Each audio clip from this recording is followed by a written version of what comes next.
Today we're going to go over squats. This type of exercise is also called a sitting exercise.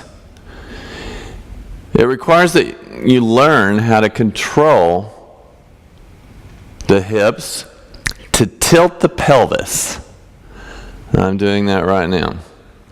So, the pelvis has a femur joint on either side, and we have to learn to pull in right there. When you do it properly, there's a fold right here that you suck up into. It's like you have a pair of nostrils right here and a pair of nostrils right here, and you suck it in. It's also like sticking your rear end back or your tailbone, okay? And then after you do that, you're in the correct position to just lower, okay? And that's all that matters. Can you control that position? Okay? I'm holding on to some supports right now, like a ballet bar. These happen to be vertical bars instead of horizontal bars, like in a dance studio. I've done my share of dancing, so I know what a horizontal bar feels like. You can put your hands way out in front of you for balance.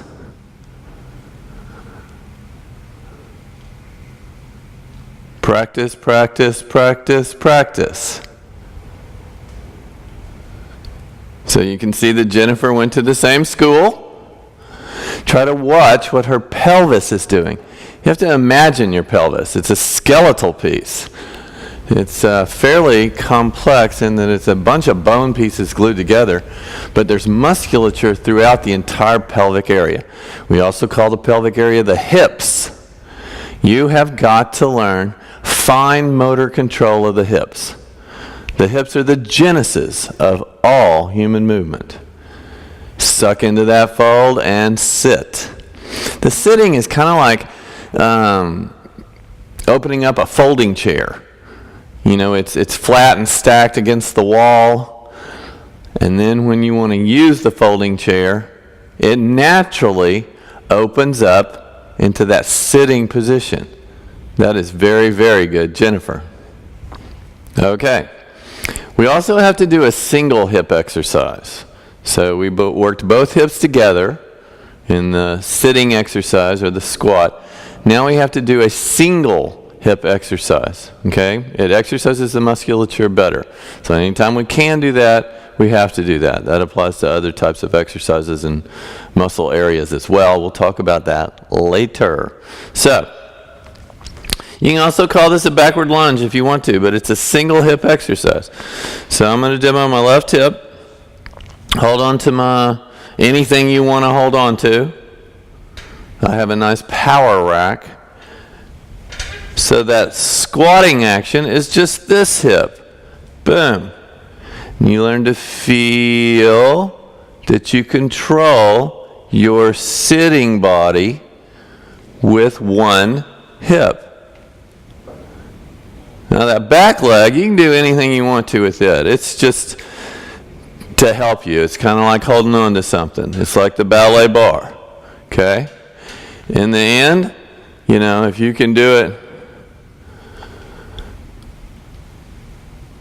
you know, that's up to you and your feel. You still draw into the fold. You still tilt that pelvis, just like before. And sit and try to use the hip musculature to control the movement. The descent and the ascent, I guess I should say the ascending motion, is equal. So lower, lower, lower, lower, lower, lower, lower, rise, rise, rise, rise, rise. Lower, lower, lower, lower, lower, lower, rise, rise, rise, rise, rise. Okay, that's all we're going to do. So that was how to squat, how to sit. You must have sitting exercises that you do each week, okay? The hips are the genesis of all human movement. The hips are the genesis of all human movement.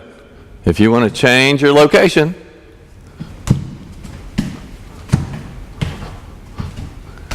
It starts with the hips. That's it. Bye.